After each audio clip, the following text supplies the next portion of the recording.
아, 나 저번에 이거 안 찍혀가지고 트라우마 생겨서 확인 잘 하고 그러면 가볼게. 얘들아, 내신 나온 학교들 중에 고전 시만 나오는 애들도 있고 고전 산문만 나오는 애들도 있겠지만 그냥 전체적으로 지금은 일단 봐. 그리고 내신 기간 4월 들어가게 되면 쌤이 클리닉처럼 시간표를 좀 깔아둘 거야. 그리고 예를 들면 고전 시가 반 해가지고 중요한 것들 좀 뽑아내서 같이 보는 시간도 있을 거니까 걱정하지 말고 이 진도 쭉 따라서 가시면 돼요. 되겠죠? 그럼 안내는 요 정도 하고 바로 수업으로 들어가 보도록 하겠습니다. 자, 그러면 페이지 53페이지로 가는데 역시나 문학작품이니까 보기를 먼저 보고 들어가야겠지. 해서 4번 문제로 가시면요. 4번. 그냥 바로 진행하겠습니다. 자, 우국가에 대한 내용이 나오는데 얘들아 제목부터가 우국, 나라 걱정이잖아. 그치? 그럼 벌써 주제가 나왔다고 생각을 하고 가면 돼.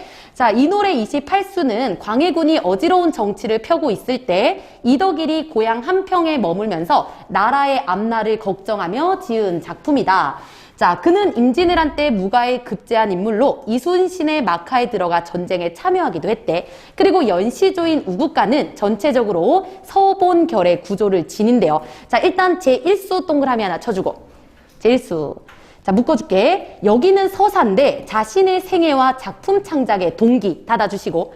그럼 우리가 읽었을 때 뭐 동기가 나타나겠지 생각만 해주시면 돼. 자, 그리고 28수 동그라미 치고 요것도 열고 닫을게요. 결사로서 혼탁한 현실을 바라보는 안타까운 심정 닫아주시고 그리고 그 사이에 동그라미 쳐주고 그리고 또 묶어줄게요. 관료의 무능, 붕당 간의 정쟁에 대한 비판을 비롯해 임금을 향한 근심, 애정, 전란의 체험을 통해 얻은 실제적인 구국의 방안 등이 비분관계한 어조 닫아주시고요. 근데 이렇게 표시하기는 했지만 결국 여기서 말하고 싶은 거는 우국이라는 거 밖에 없습니다. 그래서 나라 걱정 요것만 좀 생각을 해주시면 돼요. 자, 되겠지? 그러면 우리 책 있네? 있니? 응, 있어. 웬열? 자, 그러면 우리 다시 앞으로 와서 본문으로 바로 한번 가보도록 합시다. 나라 걱정이라는 것만 잘 생각을 해줘. 자, 1수부터 그럼 가겠습니다. 읽어볼게요. 학문을 후려치우고 반무, 밑에 보니까 문관이 무관이 된 거, 싸움터에 나가는 뜻은, 그럼 밑줄 하나 그을게 얘들아. 내가 무관이 된, 아까 얘기했지? 동기, 뭐 아까 창작의 동기라고 얘기하는데 그거랑 관련이 있겠죠. 일단 밑줄만. 내가 무관이 된 뜻은 삼천검을 둘러매고 진심 보국, 얘는 동그라미 치세요. 자, 진심은 말 그대로 진심이야. 우리가 알고 있는 보국이 뭔데? 나라를 지키는 거. 그럼 이게 우국이잖아. 됐죠? 그러면 요 뜻하고 이어주시면 돼요. 이게 주제죠, 여기. 나라를 지키려고 했더니 한 가지 일도 한 것이 없으니 눈물겨워 하노라. 그럼 이거 물결 밑줄 해주시고요. 이때 정서 두 글자로 말하면 회한이라고 말할 수 있겠지. 돌이켜 봤을 때 되게 한탄스럽다, 한스럽다. 됐나요? 자, 그리고 되게 성찰적이라는 것도 알 수 있어야 돼. 내 삶을 돌아봤기 때문에. 자, 그리고 나서 이제 3수로 갑니다. 나라에 못 잊을 것은 이밖에 없대요. 그럼 이밖에 밑줄 그어주고 뭔지 한번 찾아보자. 의검 문물을 이렇게 더럽혔대. 자, 그리고 나서 보니까 이 원수를 못내 갚을까 칼만 갈고 있노라. 그럼 내가 이 나라에 못 잊은 건 이 원수겠네. 되겠죠? 원수가 이렇게 더럽혀 놓은 거. 얘들아, 페이지 53페이지야. 그래서 이렇게만 이어주시면 됩니다. 그래서 어쨌든 이 원수라는 부정적인 대상에 대한 뭔가 분노의 감정을 가지고 있다. 끝. 넘어갈게. 자, 그리고 이제 6수로 가면 6수. 누구래? 미안해, 사생활. 자, 그리고 계속 가면 어이고 서러운지고 생각하거든 서러운지고 그러면 일단 옆에다 반복이라고 좀 써주시고요. 반복. 엄청 서럽대. 그리고 얘들아 이거 감정 직접 제시도 맞지? 대놓고 얘기하는 거야. 자, 뭐가 서럽냐면 국가 간의 이 어려움이나 위기를 알 사람이 없어서 서럽구나. 그러면 옆에다가 무관심이라고 써주세요. 나라에 대한 관심이 없는 그런 사람들에 대한 서러움을 드러냈고, 그리고 아무나 이 국가의 위기나 어려움을 알아서 밑에 보니까 임금에게 사래고 싶다 하고 끝나요. 됐죠? 그럼 이것도 역시나 나라 걱정 하네. 요 정도만 봐주면 돼. 근데 얘들아 이거 표현기법 하나만 형식적인 거 보면 서럽다, 뭐를 알지 못하니까 서럽다. 같고 다르고 같은 거니까 누구래? 같고 다르고 같으니까 옆에다 A, BA만 좀 써줘. 요건 신기하게 사대부가 썼음에도 불구하고 민요적인 율격이 드러나네. 이 정도만 봐주시고요. 자, 그리고 십사수도 한번 가보도록 하겠습니다. 이는 저 외다하고 저는 이 외다하니, 얘들아 이때 외다 요거 밑줄 하나 그어주고 이거 알아야 되는 어휘야. 요거는 잘못된 이라는 뜻이에요. 그릇된, 잘못된.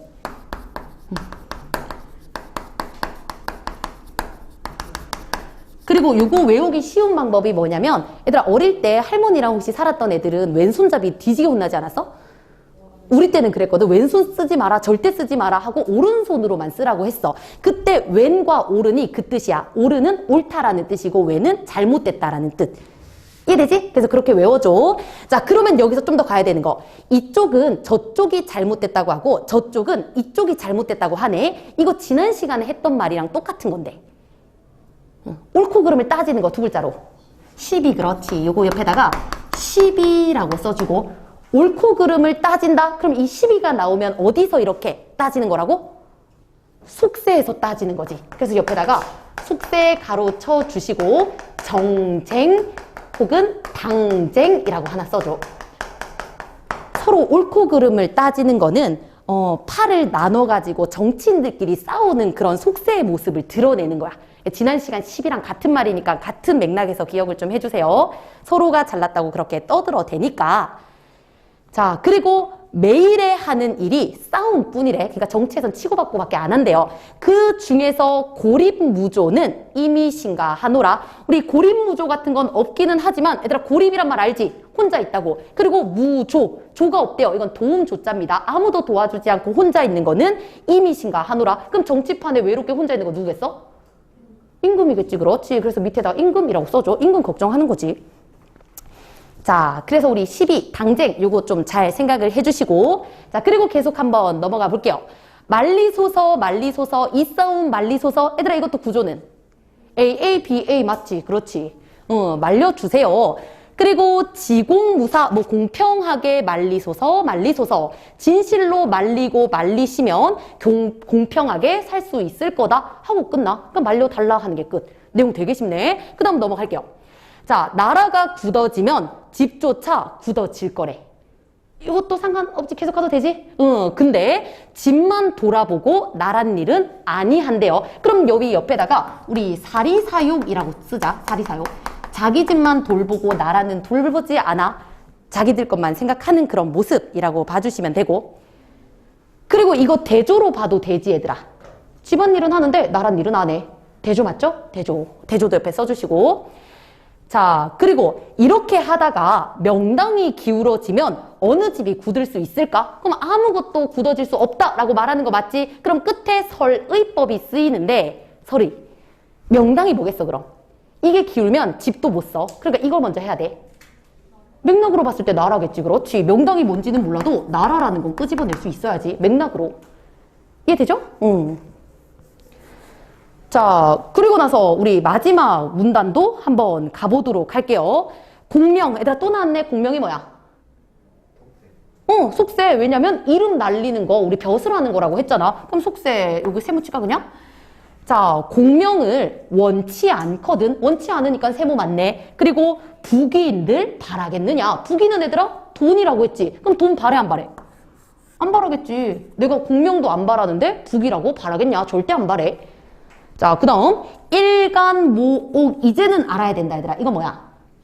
초가집이지 수간모옥이랑 같은 말이잖아. 밑에다 초가집. 그럼 이 일간모옥도 공명과 부귀와는 대조되는 시어라는 것도 알 수 있겠다. 소박하게 살아가는 거니까. 이런 소박한 곳에서 고초히. 얘들아 이 고가 무슨 고?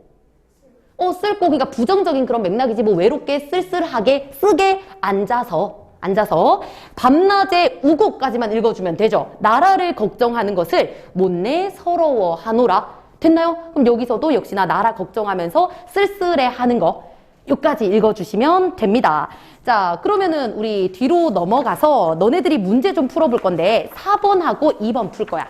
잠깐만 좀 풀고 있어. 쌤 요 지우개 좀 가지고 올게. 4번하고 2번.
자, 쌤이랑 같이 볼게.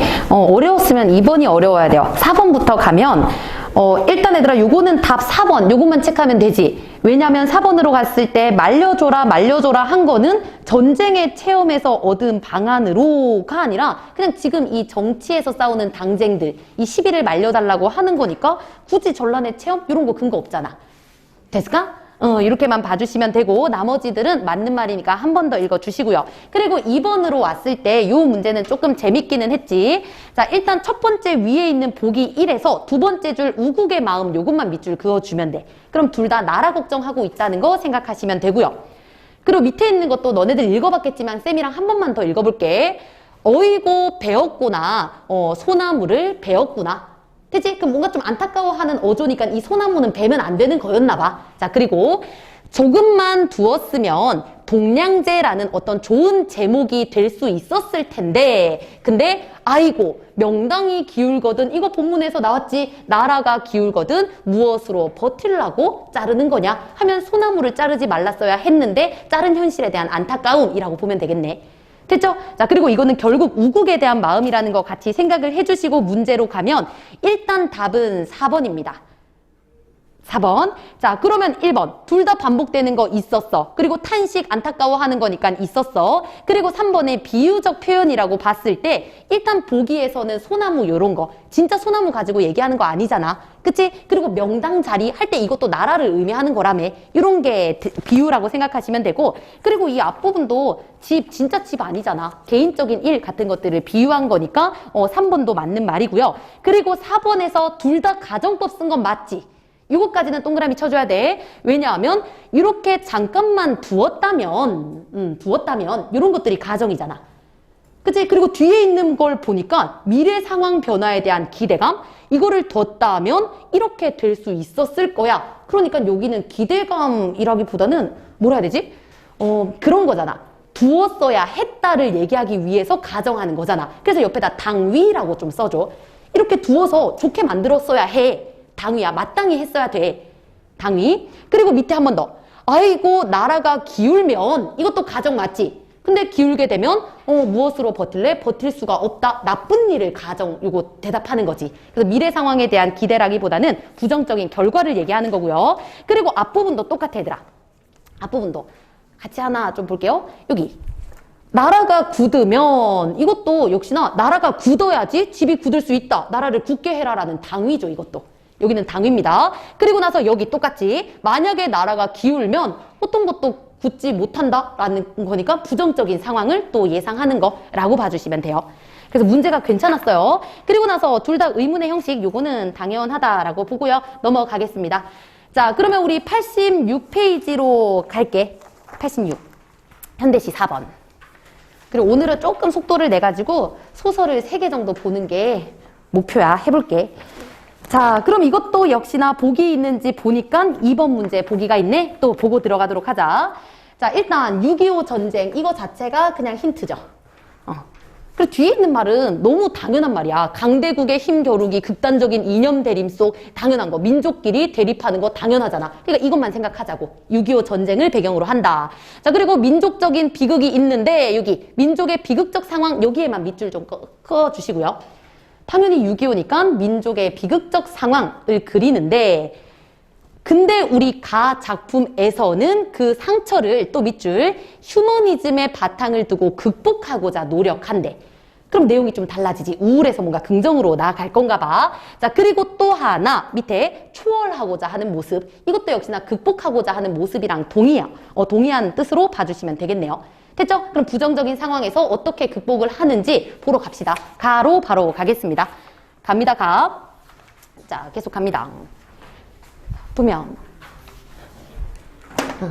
읽어볼게. 할머니가 꽃씨를 받으신다. 여기서 좀 특이한 건 현재형이죠. 시제요, 시제. 시제가 현재 시제로 이루어져 있네. 그럼 당연히 효과는 뭐 현장감, 생동감 이런 거라고 생각해 주시면 되고 그 다음 방공호 위에 어쩌다 핀 채송화 꽃씨를 받으신다. 그러면 우리 방공호에다가 네모 하나 쳐주시고요. 얘들아 이거 뭐야? 방공이 뭐야? 방공. 방어해. 어디에? 공격에. 그럼 방공호가 떠올리게 하는 사건은? 전쟁이지, 그렇지. 그리고 보기 읽었잖아. 무슨 전쟁? 6.25겠지. 그치. 그럼 여기 밑에다가 전쟁시어라고 써줘. 전쟁시어. 그래서 소설 읽다가 방공호 나오면 그 시대를 알게 하는 어휘라고 봐주시면 돼요. 자, 그러면 또 하나. 얘들아, 이 방공호와 밑에 있는 꽃씨를 보면 꽃씨는 자라나서 생명이 되잖아. 근데 우리 전쟁을 방어한다? 얘는 생명이 없잖아. 그치? 그래서 여기서 또 하나 생각할 수 있는 게 비생명성. 비생명성. 그럼 당연히 이 채송화 꽃씨는 생명성이라고 봐주면 되겠네.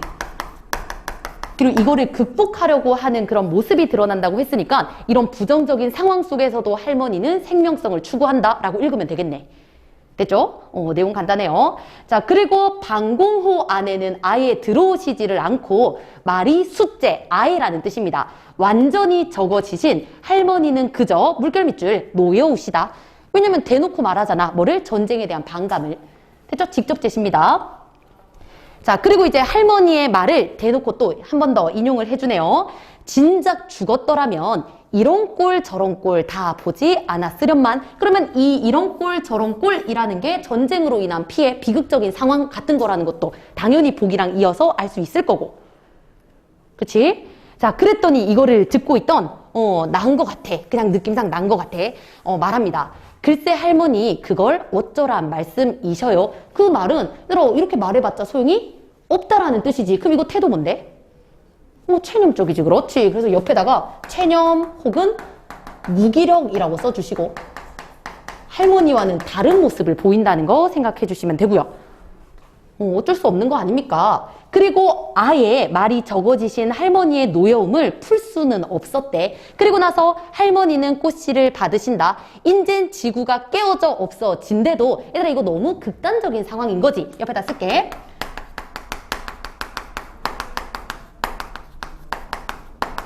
그리고 그 효과는 조금만 더 읽고 한번 찾아볼게요.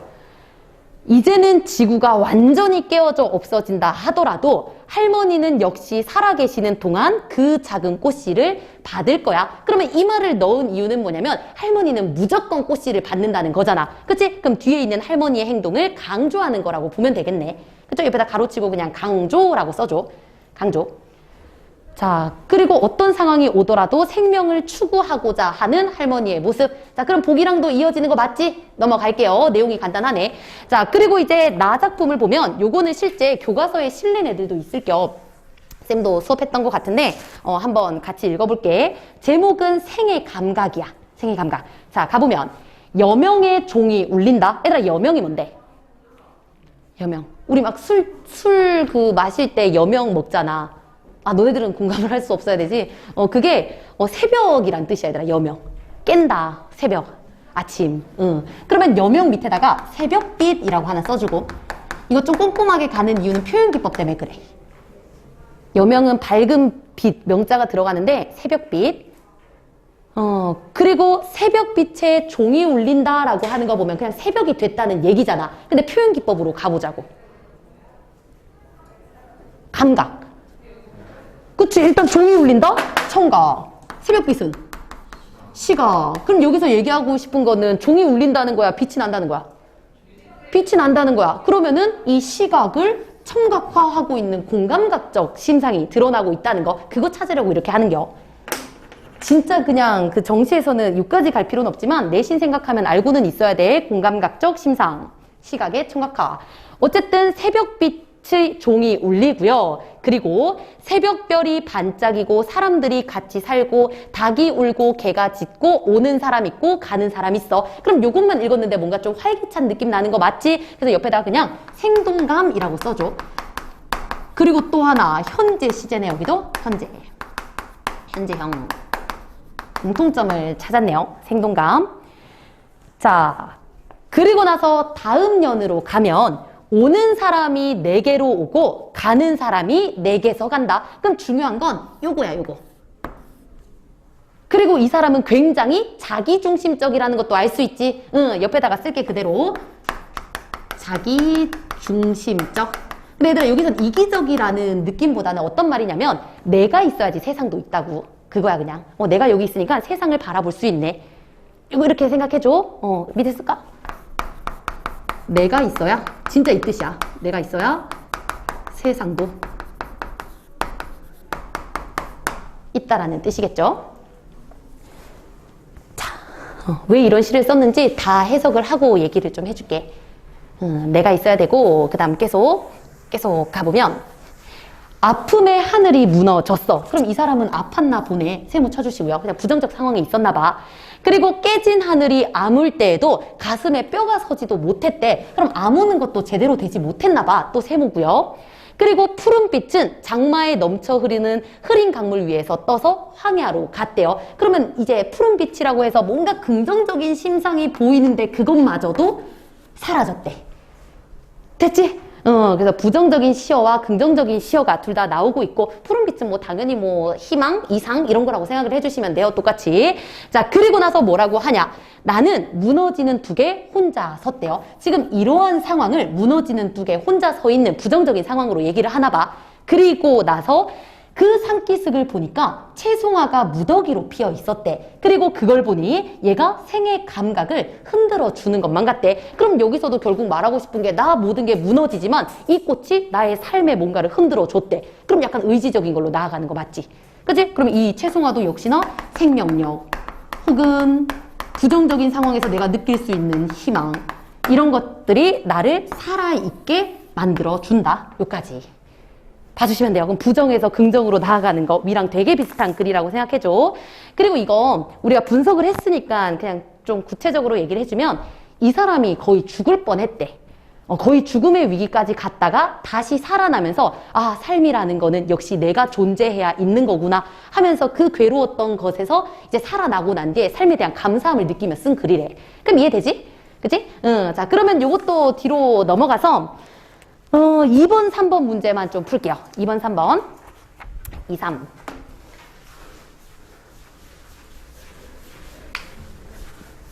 수업 시간에 같이 문제를 푸는 이유는 다 해설을 했는데도 내가 못 푸나? 라는 것 좀 확인하려고.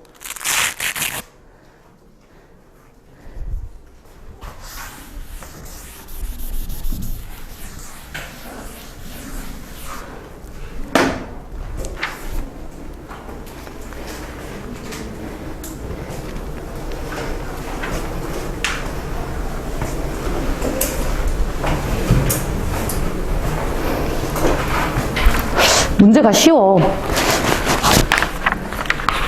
대신 내일 독서는 좀 어렵더라. 재밌겠더라. 기대하고 있어, 나는. 어려운 거 하면 약간 좀 가르치고 막 배우는 느낌 나잖아. 막 이렇게 쉬운 거 보면 아, 쉬워 막 이러잖아. 근데 막 독서 막 하면 이제 막 깨지고 이러면 막 뭔가 되게 쾌감 느끼거든. 빨리 내일이 왔으면 좋겠다. 얘들아, 요거는 선지 쭉 읽으면은 벌써 풀 수 있어야 돼.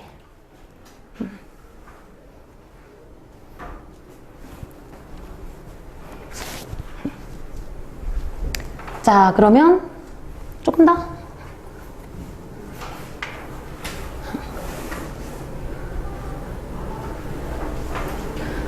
자, 그러면 같이 한번 볼게요.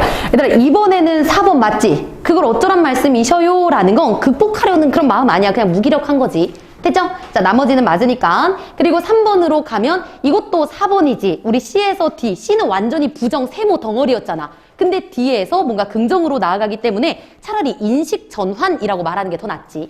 됐죠? 자, 그러면 뒤로 넘어가서 고전 소설까지 설명 좀 하다가 쉴 테니까 좀만 더 힘내줘.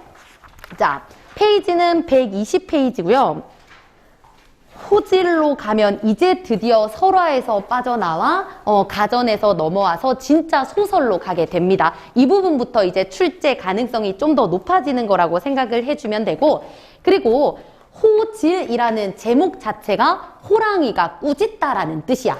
그럼 벌써 우리가 알 수 있는 거, 호랑이가 꾸짖으니까 의인화된 거 맞지? 그치? 그럼 당연히 이 호랑이라는 동물이 사람을 꾸짖으니까 교훈성 있는 말을 할 거야. 그러면 이걸 대놓고 비판한다기보다는 돌려가게 하는 거 맞지? 그치? 그래서 우리 제목 밑에다가 요거 정도만 써줘. 교훈적, 우화적, 우의적, 풍자적. 그리고 얘는 외부 지문이랑 엮어서 낼 것들도 굉장히 많습니다.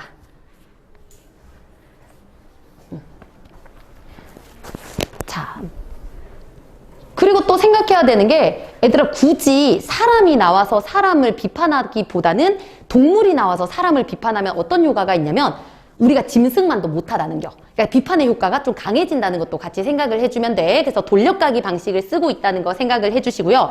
그리고 요거는 내용이 쌤이 뭐 줄거리를 이따가 알려줄 필요도 없어가지고 먼저 좀 설명을 할게. 이 호질은 1부, 2부, 3부로 이어져 있는데 그냥 요약을 좀 해놨어. 좀 얘기하고 들어갈게요. 먼저 1부 보면 호랑이는 이 전국, 우리나라 전국에서 가장 무서운 동물이라고 사람들은 생각해. 왜냐면 호랑이는 사람을 잡아먹기도 하니까. 근데 어느 날 이 호랑이가 이제 뭔가 좀 사람도 잡아먹고 뭐 배가 고파. 그래서 먹이를 먹어야 되는데 뭘 먹을지 고민이 되네. 근데 갑자기 어떤 귀신이 이렇게 나와가지고 비현실성이지. 나와서 왜 고민하냐 했더니 먹을 게 없다. 뭐 먹을까 좀 추천 좀 해줘라. 했더니 야 무당 어때? 하니까 아유 사람 속이는 애들 뭐하러 먹냐. 그리고 의사는 걔들 똑같아. 야 그럼 선비 먹어봐. 제일 더럽지. 하면서 이제 좀 지배계층이라든지 거짓말을 일삼는 이런 사람들에 대한 비판이 그냥 드러나는 거야. 끝. 됐죠? 그래서 이런 거 들어서 안 먹는다라고 얘기하고 그 다음에 이제 2부랑 3부가 굉장히 많이 나오는데 2부는 너무 얘들아 그 약간 낚시성 제목이야. 그냥 그 북곽선생이라고 나오거든 여기에. 북곽. 이따가 나올 거니까 괜찮아. 얘가 북곽선비가 그 마을에서 정말 유명해. 너무 선비스럽고 그 다음에 자기가 쓴 책도 10,000권이 넘고 선비의 그 자체라고 소문이 나요. 엄청 칭찬을 해놔. 그리고 나서 이 북곽선생이 막 유명한 것과 같이 그 마을에 동리자라는 여자가 또 살거든. 근데 그 여자가 일찍 남편을 잃어. 그래가지고 혼자 막 정조를 지키면서 산다는 그런 컨셉이야. 근데 아들이 5 있거든. 근데 얘네들의 성이 다 달라. 무슨 말인지 알지? 이제 남자들을 되게 많이 이렇게 사랑을 해서 애가 낳았는데 다 다른 남매라고 생각하면 돼.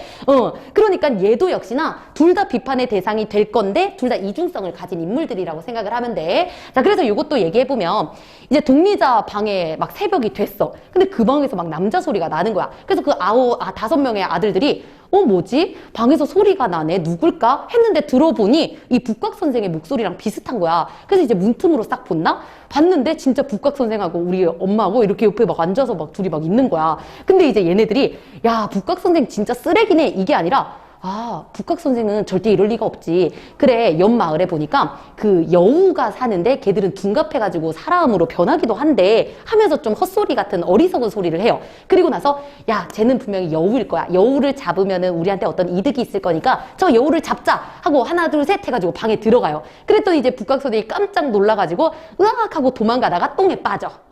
됐지? 여기까지가 2부야.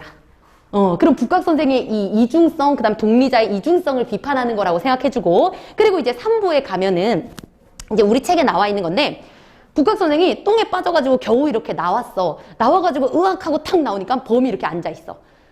그래서 이제, 나 이제 죽었구나 생각을 해가지고 바로, 아이고, 존경하는 우리 호랑이님 하면서 엎드려가지고 막 절하고, 정말 난 옛날부터 너를 너무 존경해왔다면서 막 아부를 해요. 그랬더니 이제 막 범이, 막 똥 묻었는데 먹고 싶겠냐? 더러워 하면서 야, 니네들 인간은 좀 그러는 거 아니야? 하면서 막 잔소리를 엄청나게 해. 이거 제목이야. 호랑이의 꾸짖음. 이따가 한번 우리 혼나볼 거야. 이렇게 막 쭉 얘기를 해. 그랬더니 이제 이 북곽 선생이 그래도 무섭잖아. 그러니까 계속 끝까지 막 절하면서 아이고 옳은 말씀이십니다 하면서 계속 절하고 이렇게 가만히 있어. 그리고 나서 시간이 지났는데도 대답이 없네? 하고 고개를 딱 들어보니까 범은 간지 이미 오래됐어. 그래서 이제 머쓱하잖아. 그래서 탁탁 털고 딱 일어나는데 그때 마침 지나가는 농부가 있어. 그래서 농부가 북곽 선생님 지금 여기서 뭐 하십니까? 하니까 그제서야 아유, 하늘이 이렇게 높은데 제가 뭐 이렇게 서서 다닐 수 있겠습니까? 하면서 다시 위선적인 모습을 보이면서 내용이 끝나요.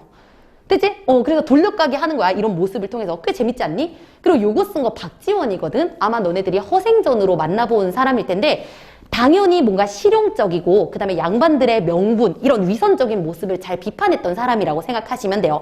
그래서 박지원께 나오면 다 이런 맥락이라고 생각을 해주시고 접근하시면 됩니다. 됐죠? 자, 그러면 요 설명도 된 거 같으니, 근데 이거 읽고 쉬는 게 낫겠지? 좀 간단한 내용이니까 요거까지 보고 쉽시다. 자, 그러면 뒤로 넘어가면 얘들아 이거 사자성어. 사자성어를 보통은 우리 정시하는 애들은 외울 필요가 없는데 내신하는 애들은 이따가 쓰라고 할겨. 근데 발음이 이상해가지고 나 막 동족상장 이렇게 얘기하면 막 못 알아들을까봐 써놨거든. 그러니까 이따가 보고 그냥 쓰세요. 자, 그럼 바로 한번 가볼게. 자, 위부터 한번 읽어볼게요. 일단 북곽선생 당연히 네모치고 인물은 다 네모. 앞부분의 줄거리. 마을에서 학식이 높기로 유명한 선비이나 밑줄 한밤중에 과부와 미래를 하는 장면 밑에다가 표리부동 써주셔야죠. 겉과 속이 다르다라는 뜻. 겉과 속이 다른 표리부동. 자, 이런 장면을 사람들에게 들킬 위기에 처하고요. 때마침 범 네모 쳐주시고 그리고 밑에다 비판의 주체라고 써주세요. 비판의 주체. 주인공입니다. 주인공. 자, 이 범이 먹을 것을 구하기 위해 마을로 내려옵니다. 북각선생은 몹시 놀라 뺑소니를 치면서도 남들이 자기를 알아볼까 두려워했어. 그래서 다리를 들어 목에 걸치고는 귀신처럼 춤추고 귀신처럼 웃더니 얘들아 밑에다가 히화화라고 써줘. 웃음거리로 만들고 있는 거야. 일부러 비판의 의도가 있는 겁니다. 자, 남들이 못 알아보게 이상하게 막 하더니 대문을 나서자 줄다름을 치다가 그만 들판의 똥구덩이에 빠져버렸어. 그 속에는 똥이 가득 차 있었고 구덩이에 기어 올라와 고개를 내놓고 바라봤더니 범이 길을 막고 있었다. 옆에다 설상가상이라고 써줘. 안 좋은 일이 일어났는데 더 안 좋은 일이 나타났네. 설상가상. 자, 그랬더니 범은 얼굴을 찌푸리며 구역질을 하고 코를 막고 고개를 왼쪽으로 돌리며 숨을 내쉬고는 물결 밑줄 할게요. 선비는 구린내가 심하구나. 옆에다 직접적 비판이라고 써줘. 이거는 똥냄새를 얘기하는 게 아니라는 것도 알아야 돼. 선비는 진짜 더러운 존재다 라고 대놓고 욕하는 거. 자, 북각선생이 머리를 조아리고 기어와서 3번 절하고 무릎을 꿇은 채 고개를 들고 비굴하게 갑니다. 자, 이제부터 시작돼요. 범의 덕이야말로 지극합니다. 대인들은 그 가죽 무늬가 찬란하게 변하는 것을 본받고요. 제왕, 왕은 그 걸음걸이를 배우고요. 사람의 자식은 호랑이의 효성을 본받고요. 장수는 호랑이의 위엄을 취하지요. 옆에다 열거라고 써주시고 명성이 신령스러운 용과 나란히 드높아서 하나는 바람을 일으키고요. 하나는 구름을 일으키니 하계에 사는 이 천한 신하는 감히 그 아랫자리에서 당신을 모시고자 합니다. 옆에다가 교언영색 써줘야 되지. 그리고 이 말 처음 보는 친구들은 교언영색 써주시고 아첨이라고도 써줘. 아첨하는 태도는 교언영색. 상식적으로라도 알아야 돼요. 교언영색. 자, 그러자 범은 이렇게 꾸짖었다. 이 말 자체가 제목이지. 범의 꾸짖음. 이제부터 이제 그 주제가 시작됩니다. 가까이 오지 마라. 예전에 듣기를 일단 밑줄 유는 유라더니. 자, 그리고 앞에 유는요. 선비유예요. 밑에다 선비라고 써주시고. 그리고 뒤에 있는 유는 아첨유입니다. 아첨하다 할 때 유. 그럼 얘들아 이거 똑같은 말 가지고 장난치는 거 맞지? 옆에다 언어유희라고 써주시고 그러니까 막 봉산탈춤 이런 거랑도 이어줄 수 있다는 거야. 언어유희. 자, 과연 그렇구나. 너는 평소에 천한 못된 이름들을 다 모아서 나한테 함부로 갖다 붙이다가 이제 급하니까 면전에서 아첨을 하니 장차 너를 누가 믿을 수 있겠느냐. 무릇 천하의 이치란 한 가지다. 범이 약하면 악하면 사람도 악할 거고 사람이 선하면 범도 선할 거야. 얘들아 이거 옆에다가 만물 평등 사상이라고 써줘. 모든 게 똑같다는 거야. 니네들만 선하고 나머지는 악할 수가 없어. 동등하게 보자는 만물 평등 사상이야. 이거는 내신을 위해서 얘들아 구체적으로 가는 거예요. 실제 정신을 이딴 것까지 필요 없어. 자, 그리고 네가 하는 수천 수만 마디의 말들은 오륜에서 벗어나지 않고 네가 훈계하거나 권고하는 것도 항상 사강에서 벗어나지 않는다. 옆에다가 그냥 말은 잘한다라고 써줘. 사람들은 말로만 오륜 삼강, 그 다음에 뭐 해야 된다 이런 것들은 말은 참 잘해.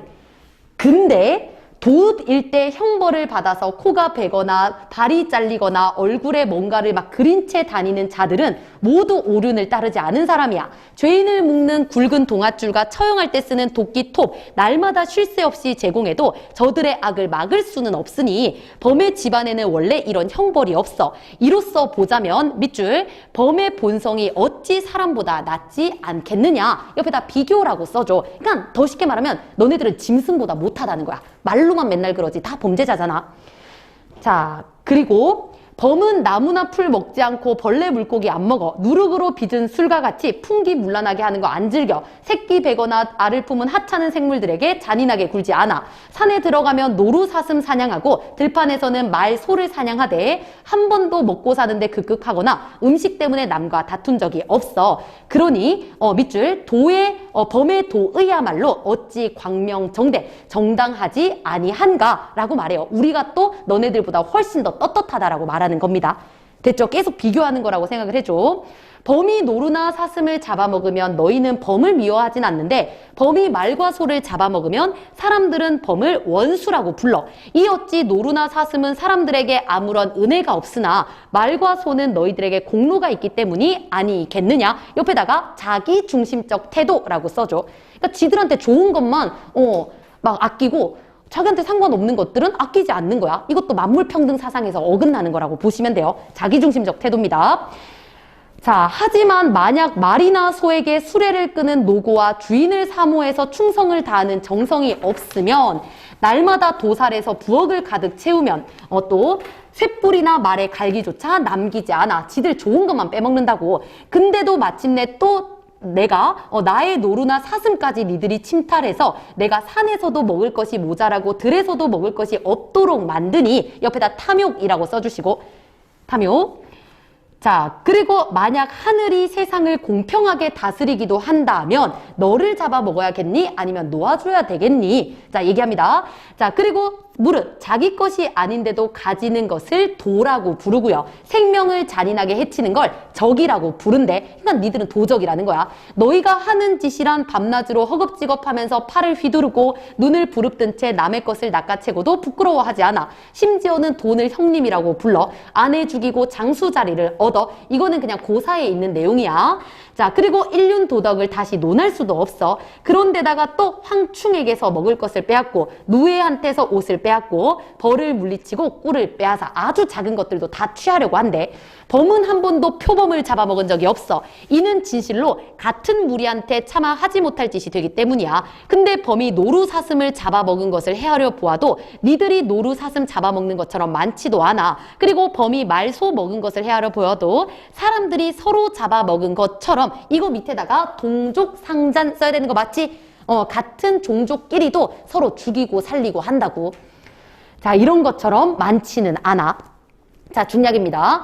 자, 북각선생은 경의를 표하기 위해서 앉은 자리에서 일어났다가 엎드리고 물러나면서 두 번 절하고 머리를 거듭 조아리면서 맹자 밑에다가 인용이라고 써주시고 아무리 추악하게 생긴 사람이라도 목욕제게 깨끗하게 다시 이렇게 하면 하나님께 제사 드릴 수 있다는 말이 있습니다. 그러니 하계에 사는 이 천한 신하는 그 아랫자리에서 너를 모시고자 합니다. 그리고 이어서 숨을 죽이고 살며 시귀를 기울이고 있지만 아무런 명령이 없어. 실로 황공해 하면서 두 손 맞잡고 계속 절하고 나서 고개를 들고 봤더니 동쪽이 훤히 밝았고 범은 가버리고 없었대. 자, 그리고 아침에 밭을 갈던 어떤 농부가 농부 네모 하나 쳐주시고요. 그리고 앞에 아침에다가 물결 밑줄 좀 해줘. 그럼 얘는 되게 일찍부터 나왔지. 그치? 그럼 농부는 좋은 사람이야, 나쁜 사람이야? 얘는 좋은 사람이에요. 왜냐면 아침부터 일하는 건강한 노동력을 가진 사람이라고 보는 거야. 옆에다 건강한 노동의 삶이라고 써줘. 건강한 노동의 삶. 그러면 박지원 같은 사람들은 아까 쌤 처음에 얘기했지 명분같이 나는 양반인데 허세 부리는 것보다도 실제적으로 일을 하는 사람을 더 긍정적으로 본다는 게 여기서 나와요. 그래서 옆에다가 북각선생의 위선을 부각하기 위해서 드러난 긍정적인 인물이라고 봐주시면 돼. 대줘야 대줘. 북각선생의 위선을 부각시켜. 아침부터 나와서 일하는 사람도 있는데 얘는 선비라는 사람이 이런 부도덕한 짓만 하고 있다니. 대조입니다, 대조. 자, 그리고 나서 이제 농부가 물어봅니다. 선생님, 어째서 새벽부터 경배를 드리고 계십니까? 하고 물었더니 북각선생은 이렇게 말했다. 내가 들었다. 하늘이 어찌 높지 않겠느냐. 하지만 감히 몸을 굽히지 않을 수 없고 땅이 어찌 두텁지 않으냐. 하지만 조심스럽게 걷지 않을 수가 없네. 하고 말이다. 그럼 옆에다가 이제 허장성세 요거 쓰면 되지. 장이랑 성 빼면 허세지, 허세. 또 위선적인 모습을 보이고 끝난다는 거 생각하시면 돼요. 자, 그러면은 뒤에 있는 문제들은 너무 간단해서 여러분들이 풀어보도록 하고 그러면 잠깐 쉬었다가 우리 남은 시간 동안 현대소설 2편 오늘 보도록 할게요. 자, 그러면 잠깐 쉴게. 엉덩이가 반짝거리는.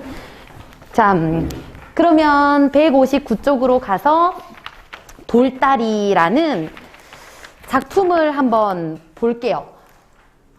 이것도 보기가 길게 나와 있네? 한번 같이 보고 요거는 정리도 좀 하고 가도록 할게. 읽어보면 바로 갑니다. 돌다리에서 이 이야기의 근간을 이루는 것은 물결 밑줄 할게. 아버지와 아들의 갈등. 그리고 얘들아 요거는 다른 말로 인물과 인물 간의 갈등, 개인과 개인의 갈등이라고 생각하면 돼. 자, 아버지와 아들 창섭의 갈등은 일단 세모 칠까? 전통적 정신적 가치. 그리고 거꾸로 세모, 물질적 가치. 그리고 근대적 합리성, 거꾸로 세모. 요 두 가지의 어떤 가치관의 갈등이라고 생각을 해주시면 돼요. 자, 이는 병원 확장과 관련된 아들의 제안, 그리고 그 제안에 대한 아버지의 거절, 그에 대한 이유를 통해서 갈등이 구체화가 될 거고요. 그리고 작품에서 보다 중요한 건 세대 간의, 요거는 물결 밑줄, 가치관의 차이. 아까 했던 말이야. 이 말은 다시 말해, 세모, 거꾸로 세모의 차이를 드러내는 방식이래. 가치관 이꼴 요거야. 그냥 우리 위에서 세모 거꾸로 세모. 그리고 이 가치관들은 결과도 얘기해줘요. 합치되기 힘들대. 통합되지 못합니다. 이런 세대 간의 관계는 대화가 일정 거리를 유지한 채 전개되는 양상, 그리고 인물들의 생각을 제시하는 화법, 어조의 차이를 통해서 말하는 방식을 통해서 가치관의 차이가 또 드러날 거고요. 이러한 방법의 차이는 작가가 보존하고자 하는 긍정적인 가치가 뭘까를 암시함과 동시에 근대적 합리성에 대한 성찰과 같은 주제의식과도 관련이 있다고 볼 수 있다. 자, 그럼 얘들아 여기서 벌써 답을 주고 있는데 세모를 긍정해, 거꾸로 세모를 긍정해? 이것만 읽어도 알 수 있어. 왜냐면 봐봐 맨 마지막. 얘들아 근대적 합리성이 아까 거꾸로 세모였지. 그치? 근데 이거를 성찰할 거래. 그러면 여기서 긍정하고 있는, 작가가 긍정하고 있는 건 이거겠죠. 전통적이고 또 정신적인 가치. 그래서 이 글만 봐도 이 전통적인 걸 얘기하는 사람을 우리 작가는 좋아하고 있구나라고 생각을 해주시면 돼요. 그리고 이것도 내용이 간단하기 때문에 쌤이 옆에다가 좀 정리를 할 텐데 이거는 필기 좀 해줘. 이거 근처에다가. 자, 그럼 방금 본 것처럼 아버지와 아들의 가치관의 차이가 있을 거고요. 아버지의 가치관이 전통적인 겁니다. 그리고 아들의 가치관은 아까 앞에서 본 것처럼 되게 근대적이고 실용적이고 물질적인 거야. 실용적인 가치관, 가로치고 물질적인 가치관. 그리고 이런 가치관의 차이를 드러내는 소재가 땅이에요. 매우 중요합니다. 땅이라고 봐주시고. 자, 그리고 그 땅의 의미를 정말 구체적으로 둘 다 나타낼 건데 요거는 그래서 찾을 게 정리 안 하고. 근데 이러한 가치관에서 중요한 건 뭐냐면 서로 말하기 방식이 아까 보기에서 다르다고 했잖아. 그게 어느 방식으로 나오냐면요. 아버지의 말은 대화를 이렇게 직접 인용을 해요. 그러니까 아버지가 말할 때는 땡땡이 나와. 아들아 너 그러는 거 아니다 하고 대놓고 그냥 그대로 가지고 와요. 하지만 아들이 말할 때는 그 말을 땡땡으로 가지고 오는 게 아니라 다 요약을 해. 아들은 말했다. 이런 점이 좋다고, 이런 점이 좋다고. 이렇게 그냥 쭉 얘기를 합니다. 그렇게 되면 우리 직접적으로 아버지의 말을 가져왔을 때 어떤 효과가 있냐면 아버지의 감정을 그대로 전달할 수 있어. 그렇지만 여기서는 감정이 안 느껴지지. 그러면 감정에 호소하다 보면은 감정에 호소하는 쪽에 더 마음이 갈 수밖에 없다는 거야. 그래서 일부러 이런 말하기 방식을 씀으로써 작가가 말하고자 하는 가치관이 이쪽에 있다는 거를 드러내는 거예요. 설득력을 높이기 위한 방법이라고 생각하시면 돼. 되죠? 그래서 구체적으로 말하면 감정 전달, 감정이나 어조의 전달이 훨씬 더 좋지. 하지만 우리 아들은 되게 논리적이야. 옆에다 이거는 쓸까? 논리적. 논리적으로 말하기는 하지만 아버지의 진심이 훨씬 더 많이 전달되기 때문에 아까 보기에서 했던 말들이 결국 이거예요. 작가가 어떻게 말하기 방식을 통해서 전달하느냐. 되겠죠? 자, 그러면 요 정도 기억하고 그럼 바로 글로 또 가보도록 할게요. 자, 읽어볼게. 맨 앞으로 가면 아버지는 아버지 네모, 아들도 네모 쳐주시고 인물이니까 아버지는 아들의 뒤를 쫓아 이내 개울에서 들어왔고 의사인 아들은 마치 환자에게 치료 방법을 이르듯이 냉정히 차근차근 이야기를 시작했다. 얘들아 묶어줄게요. 지금부터 요약할 겁니다. 외아들인 자기가 부모님을 진작 모시지 못한 것이 잘못이고 한 집에 모이려면 자기가 병원을 버리기보다 부모님이 농토를 버리고 서울로 오는 것이 순리이고, 그럼 이렇게 말하면 마치 부모님 위하는 것 같지? 옆에다 그냥 합리화라고 써줘. 합리화. 진짜 목적은 이게 아니었을 거야. 계속하면. 근데 병원은 나날이 환자가 늘어가나 입원실이 부족해. 그리고 오는 환자의 3분의 1밖에 수용을 못하고 지금 시국에 큰 건물 짓기는 거의 불가능해. 마침 교통 편한 자리에 3층 양옥이 하나 났고 인쇄소였던 집인데 전체가 콘크리트여서, 얘들아 이거 방화 방공 요거 밑줄 하나 그을까? 이거 우리 아까 봤지, 방공호 할 때. 그치? 그럼 요거 옆에다 시대적 배경이라고 써줘. 그럼 전쟁 그쯤이겠구나라는 거 생각할 수 있잖아. 방화 방공. 불나는 거를 방어해주고 공격도 방어해주고. 그치? 자, 그런 가치가 충분하고 3층은 살림집 직공들의 합숙실로 꾸몄던 거라서 입원실로 바꾸기도 편하고 각층 수도가스 다 들어오고 그러면서 가격은 좀 싸기는 하지만 32,000원이라서 지금 병원을 팔면 15,000원쯤은 받겠지만 그것은 새 집을 고치고 수술실 기계를 완비하는 데 다 들어갈 거니까 집값 32,000원은 따로 있어야 하고 시골에 땅을 둔 데야 1년에 고작 3,000원의 실리, 요거는 밑줄 하나 그어주시고요. 옆에다가 물질적이라고 써줘. 왜냐면 땅은 그냥 돈이야, 얘한테. 태적에서 돈 따지는 거. 그리고 이 돈이 떨어질지 말지 하지만 땅을 팔아다가 병원만 확장해놔. 그러면 1년에 10,000원씩 이익을 뽑을 자신이 있어. 돈만 있으면 땅은 이 다음에라도 서울 가까이라도 얼마든지 좋은 것으로 살 수 있는 것 닫아주시고요. 그리고 아까 얘기한 것처럼 요약적이라고 써줘. 요약적. 자, 그리고 한 가지 더. 이거 만약 내신이면 요거 무조건 물어봐요. 이 사람은 땅을, 모든 땅을 같다고 봐, 다르다고 봐? 아버지가 가지고 있는 땅을 팔고 서울 근처에서 사주면 돼. 그럼 땅은 같은 거지. 그치? 의미 부여를 안 한다는 거야. 모든 땅은 같은, 그냥 돈으로 사고 팔 수 있는 걸로 본다는 걸로 생각을 해줘. 이해만 하시면 돼요. 그리고 아버지는 아들의 의견을 끝까지 잠잠히 들었어. 존중을 하는 겁니다. 그리고 점심이나 먹어라. 나도 좀 생각을 해봐야 대답하겠다. 옆에다가 유보라고 써줄게요. 유보. 이 말 처음 보는 친구들은 외우셔요. 미루다라는 거. 바로 대답하지 않고 미뤘습니다. 하고는 게울로 나갔고 떨어졌던 다리돌을 올려놓고 들어와서 그도 점심상을 받았다. 점심을 드시면서였다. 요즘 사람들은 힘도 줄었나 봐. 그 다리 처음 놀 때 내가 어려서 봤는데 불과 10명 조금 남는 이서 거들던 돌인데 장정 수십 명이 한나절 씨름을 하다니. 나무다리가 있는데 그거는 왜 고치시나요? 우리 나무다리에다가 거꾸로 세모해주세요. 왜냐면 금방 부쉈다가 금방 세울 수 있는 거지. 실용적인 가치관을 대변하는 겁니다. 아들과 동일한 말이라고 생각하시면 돼요. 되게 근대적이고 실용적인 거. 자, 그랬더니 너도 그런 소리를 하는구나. 나무가 돌만하니 너는 그 다리에서 고기 잡던 생각도 안 나? 서울로 공부하러 갈 때 그 다리 건너서 떠나던 생각 안 나니? 시체. 요즘 사람들은 모두 인정이란 게 사람한테만 쓰는 건 줄 알더라. 네 할아버지 상소의 상도를 내가 그 다리로 건네다 모셨고 내가 천자문을 끼고 그 다리로 글을 그려 댕겼다. 네 어미도 그 다리로 가마 타고 내 집에 왔어. 나 주건 그 다리로 건네다 묻어라. 나는 서울 갈 생각 없다. 자, 그러면 아버지가 이렇게 길게 얘기한 거 옆에다가 좀 쓸게요. 그럼 아버지가 말하는 돌다리의 의미는 그냥 왔다 갔다 하는 게 아니라 가족의 역사가 담긴 거야. 그리고 또한 조금 요거를 확대 해석을 하면 이 다리 안에는 우리의 과거도 있고 그리고 현재 지금도 있고 내가 죽거든 또 넘어갈 미래도 담긴 그런 가치관이 담긴 세모의 소재라고 생각을 하시면 돼요. 이 다리는 그냥 쉽게 바꿀 수 있는 다리가 아닌 거, 의미 부여가 된 거라고 생각을 해주시면 됩니다. 자, 난 서울 갈 생각 없어 하고 대놓고 말하니까 네, 천금이 쏟아진데도 땅은 못 팔겠다. 내 아버님께서 손수 이룩하시는 걸 내 눈으로 본 밭이고 내 할아버님께서 손수 피땀 흘려 모으신 돈으로 장만하신 논이야. 돈 있다고 어디 가서 느르지 돈 같은 게 있겠고 독시장 같은 그런 밭을 사겠니? 그럼 얘들아 느르지 논 밑줄 독시장반 밑줄 그어주고 이건 좋은 논 좋은 밭이야. 그럼 이렇게 맥락으로 말하는 거 보면은 우리 집 같이 좋은 땅들 어디 가서 살 수 있다고 없다고? 없다는 거지. 그러니까 아버지는 땅마다 다 다르다고 보는 겨. 그치? 소중한 땅, 그렇게 의미를 부여하는 걸 보는 거야.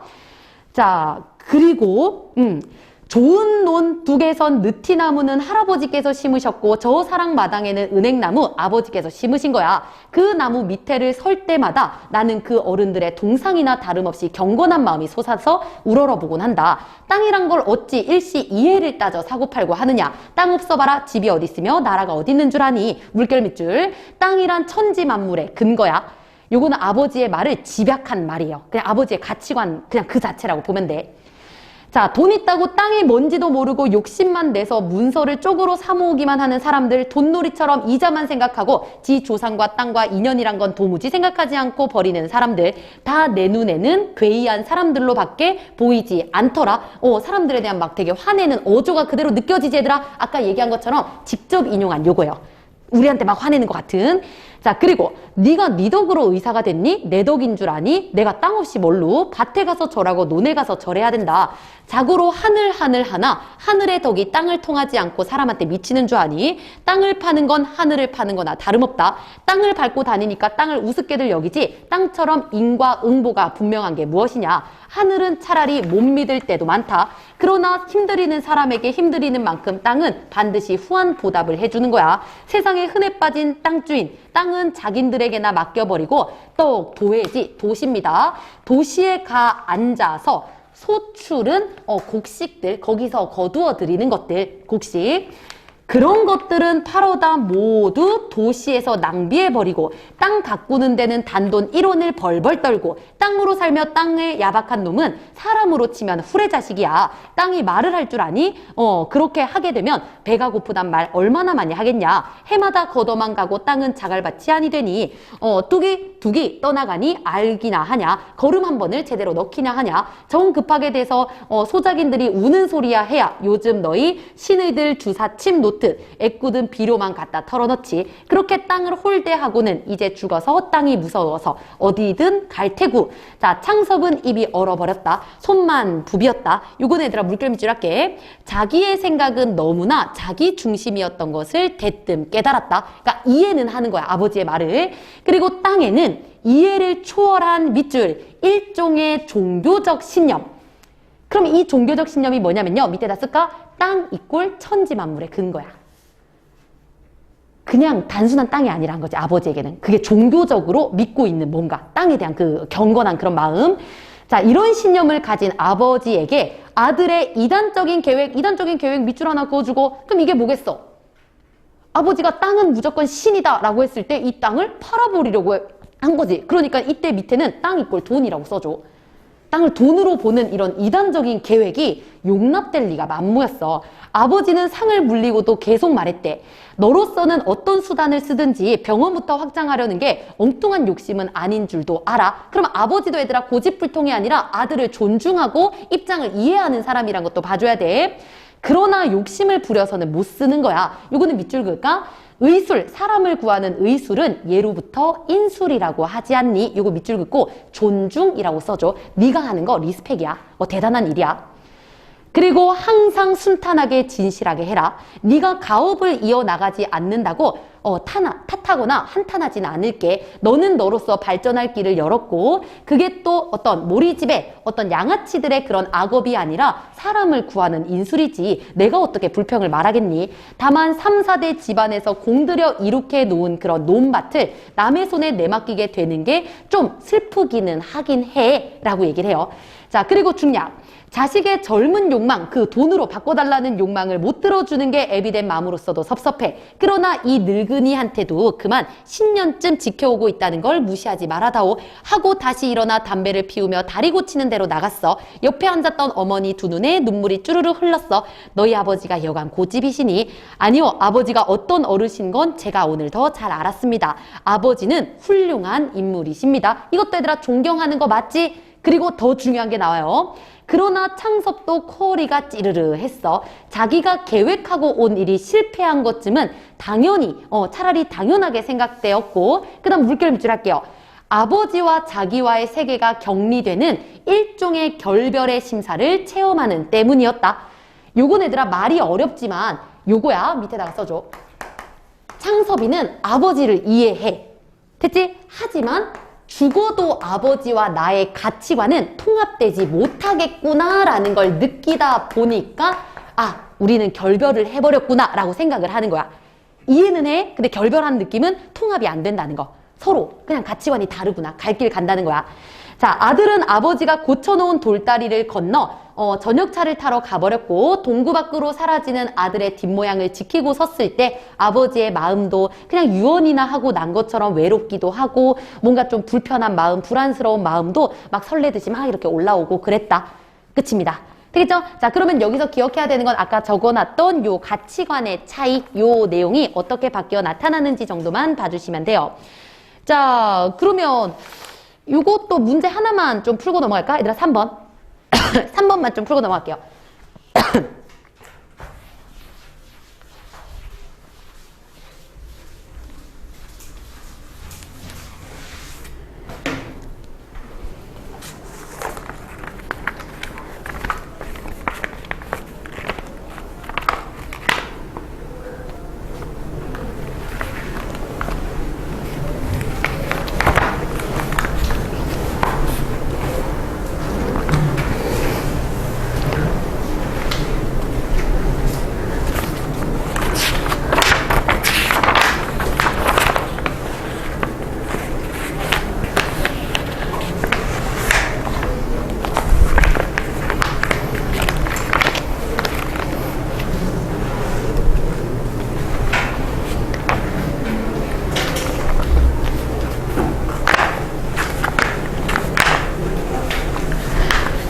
자, 그러면 볼까 한번?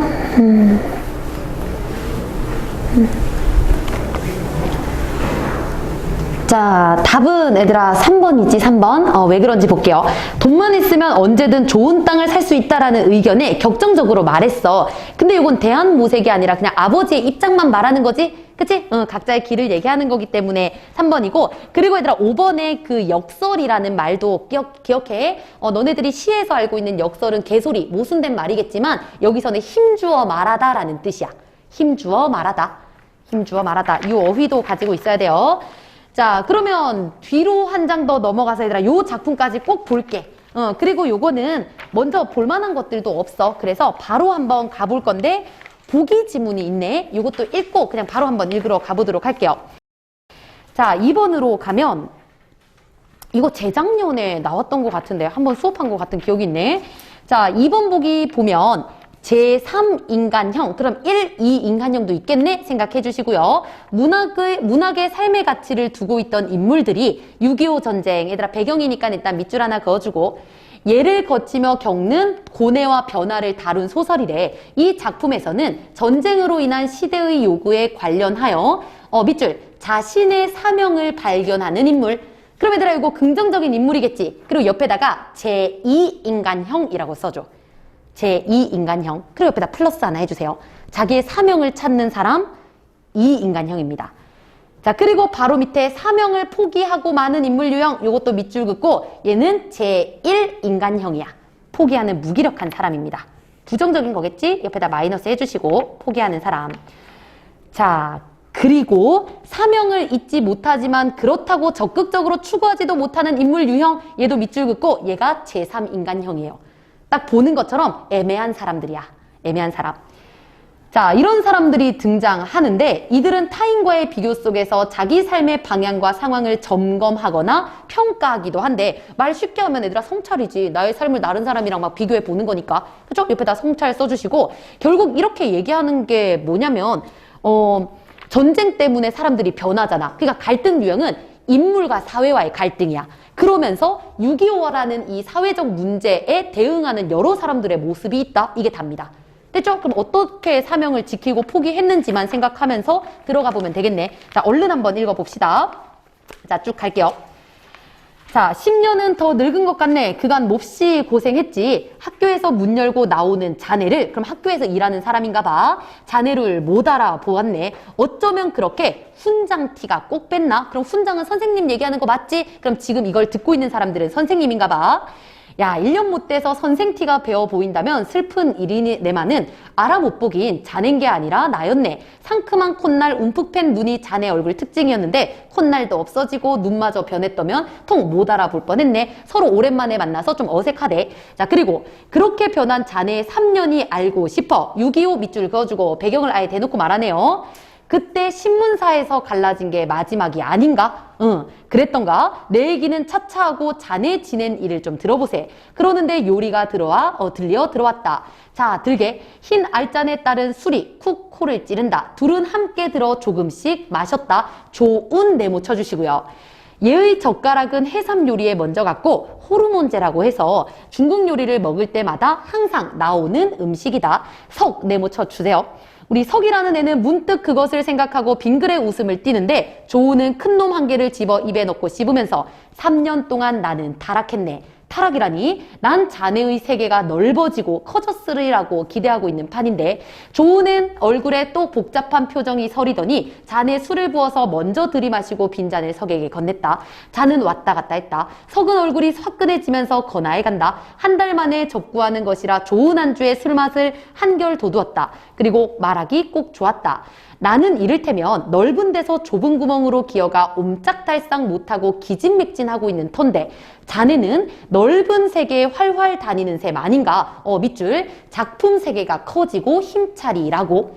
자, 그러면은 요거를 석이 얘기한 거잖아. 그치? 그럼 이걸 듣고 있는 조은이는 문학을 하던 사람이었나 봐. 됐죠? 근데 아까 말하는 걸로 봤을 때 이제 조은의 입장에선 난 타락했어. 그럼 문학을 꺾은 사람이라고 생각을 하면 되겠네. 그쵸? 계속 가볼게요. 오늘 자네를 대할 때부터 그런 기대를 가지고 있었어. 네가 문학가로서 뭔가를 할 줄 알았거든. 작품? 그래. 잠깐 머리를 푹 숙이었다가 조우는 갑자기 일어나더니 더 서서 못에 걸어놨던 외토 안주머니에서 종이를 싼 것을 끄집어냈다. 이거를 보게. 내미는 종이꾸러미를 펴보고 석은 어리둥절하지 않을 수 없었다. 이건 뭔가? 거기에는 새 것인 검정 넥타이 일단 동그라미 하나 쳐주시고요.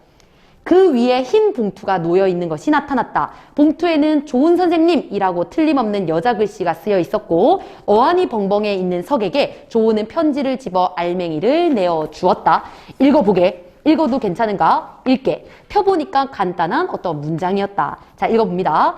선생님 호의는 뼈에 사무치오나 제가 취할 길 밑줄 하나 그어주시고요. 제가 가야 할 길은요 이미 결정됐어요. 그 사이에 저는 선생님 몰래 밑줄 간호장교 시험. 그럼 내가 가야 할 길은 간호장교야. 그럼 얘들아 전쟁 간호장교 무슨 뜻인지 알지? 내 몸을 뭐 희생해서 그들을 돕겠다라는 거야. 사명이겠죠. 그쵸? 자, 그리고 시험은 월요일 대구에서 치르나 준비 때문에 저는 떠납니다. 그때 그 넥타이는 집과 함께 제가 되었어요. 이것은 그 대신입니다. 선생님 역시 검정 넥타이를 매셔야 격에 어울립니다. 그럼 우리 검정 넥타이 밑줄 하나 그어주시고요. 그러면 이때 의미 한 개가 나와요. 밑에다가 조은의 격이라고 써줘. 검정 넥타이는 조은의 그 어떤 클래스를 보여주는 내가 생각하기에 너의 클래스는 이겁니다 라고 알려주는 거래. 그리고 미이라는 사람이 글을 썼습니다. 자, 그럼 우리 아까 보기에서 읽었던 나의 꿈을 찾아가는 사람이니까 얘가 아까 사명을 찾는 제2인간형이란 거 알 수 있겠지? 그치? 자, 계속 갑니다. 석은 그 미인가? 하고 가볍게 놀라면서 물었다. 그렇네. 미인은 조은을 따라다니던 석도 잘 알고 있던 문학소녀였다. 자, 중략. 미인은 부유한 집안에서 자라난 명랑한 문학소녀. 전쟁 중 집안이 몰락하자 부산으로 피란을 왔어. 취직 자리를 구하던 중 조은을 만나고 조은은 미희의 딱한 사정을 듣고 그녀를 도울 방법을 궁리한다. 나는 다방을 하나 차려줄 것에 생각이 미쳤네. 이것이면 내 힘으로 자금 유통도 되고 미희의 명랑성도 센스를 살릴 수 있고 수입도 문제없다고 생각했네. 이 계획을 말했더니 처음에는 그럴싸하게 듣고 얼굴에 희망이 불그레한 홍조까지 떠올리던 미희였으나 다음날 5일간의 생각할 여유를 달라는 것이었네. 더 생각할 여지도 없는 일인데 망설이는 게 좀 수상쩍었어. 그러마하고 나는 동화극장 옆에 있는 마침 물려주겠다는 다방 하나를 넘겨받기로 이야기도 다 돼 있었다네. 자, 그리고 그 닷새 되는 날이 오늘이고 정한 시각에 연락 장소인 다방에 갔더니 레지가 내민 것은 종이꾸러미였네. 펴보고 놀라지 않을 수 없었어. 다른 길과 달라서 간호장교이다 보니까 밑줄 생활 방편을 위한 것이 아님. 다시 말해 미인은 이게 먹고 살기 위해서 간호장교가 되려는 게 아닌 거야. 이해되지? 그럼 사명 때문이란 걸 알아줘야 돼. 대뜸 짐작이 갔고 더욱더 나의 뒤통수를 때린 것이 검정 넥타이였었네. 그럼 검정 넥타이 한 번 더 밑줄을 그을게요. 그러면 미가 첫날 다방에서 사명 운운했던 거, 그럼 사명에다가 밑줄 그어주고 밑에 생활 방편이 아닌 것 이거랑 이어주세요. 그럼 먹고 살기 위해 간호장교를 하는 게 아니라 사명 때문에 한다는 거 여기서 확인이 됐고, 그리고 그 길을 말았던 것인가? 또 물결, 나는 부끄럽기 짝이 없었네 하고 검정 넥타이랑 이어주세요. 그럼 검정 넥타이를 보고 부끄럽다고 했으니까 이거 성찰의 의미도 있다는 거 알 수 있지? 계속 갑니다. 자, 검정 넥타이를 들고 나는 비로소 나의 3년 동안 내가 밑줄 정신적으로 타락의 길을 걷고 있었다는 것, 그럼 부끄럽기 짝이 없었다는 거랑 또 이어주세요. 나는 문학을 버리고 부끄러운 짓을 하고 살았던 거야. 이걸 뼈아프게 느꼈네. 미가 말하는 사명을 찾고 사명을 다하는 일을 나는 사변 전쟁이라는 외적인 격동 때문에 포기하고 만 것일세. 그럼 포기한 거 만 것일세 이거 밑줄 그어주시고요. 얘가 포기한 제1인간형이라는 것도 알 수 있겠네요. 이해되지? 자, 가장 잘 생각하던 채 하던 나는 가장 바보였고 부박하다라고 세상을 모른다 여겼던 미인은 전쟁에서 키워졌고 굳세어졌고 올바른 사람이 된 것일세. 대조 써주시고요. 이렇게 생각하자 나는 처냐마냐 낭떠러지를 굴러떨어지는 듯 했네. 비유죠, 비유. 구르면서 걷어 잡으려고 한 것이 친구의 구원이었고 너를 찾은 것이 나를 구원해 줄까 봐였대.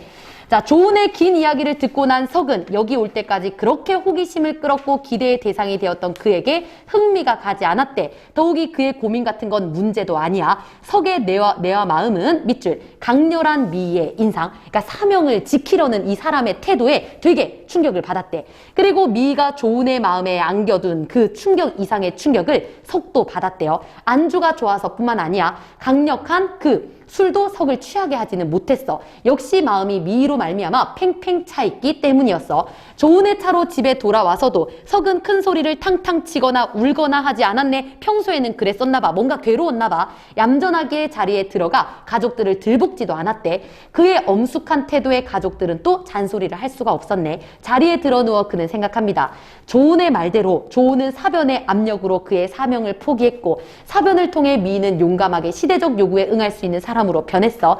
그러면 나는 밑줄 그어주시고 얘도 역시나 반성과 성찰하는 거 맞지? 다른 사람을 생각하면서 나의 처지를 보고 있어요. 그리고 눈을 감았다 뜨며 중얼거렸다. 사명을 포기하지도 그렇다고 충실하지도 못하고 말라가는 나는 나도 그 전쟁이 빚어낸 한 타입이라고 할까 하면서 얘가 제3의 인간, 애매한 사람이란 것도 나오네요. 됐죠? 그리고 마지막 한 가지 더 얘들아. 이때 얘의 말투는 자괴감과 자조적이라는 것도 알아주시면 돼요. 내가 그렇지 뭐. 내 삶은 뭘까? 참 우습다. 요까지. 됐죠? 자, 그러면 내용 우리 보기에서 이어진 거 잘 생각을 해보시고 이 내용이 참 간단한 게 1, 2, 3의 인물형이 결국에는 전부 다 한 명 한 명이랑 연관됐고 전체 줄거리도 이게 다야 얘들아. 알지? 그러니까 나머지 문제들은 여러분들이 꼭 풀어보시고요. 오늘은 요까지 하고 마무리하도록 할게요. 자, 일단 쌤 인강 좀 끄고 얘들아 고생했어. 일단 정리하셔요. 네.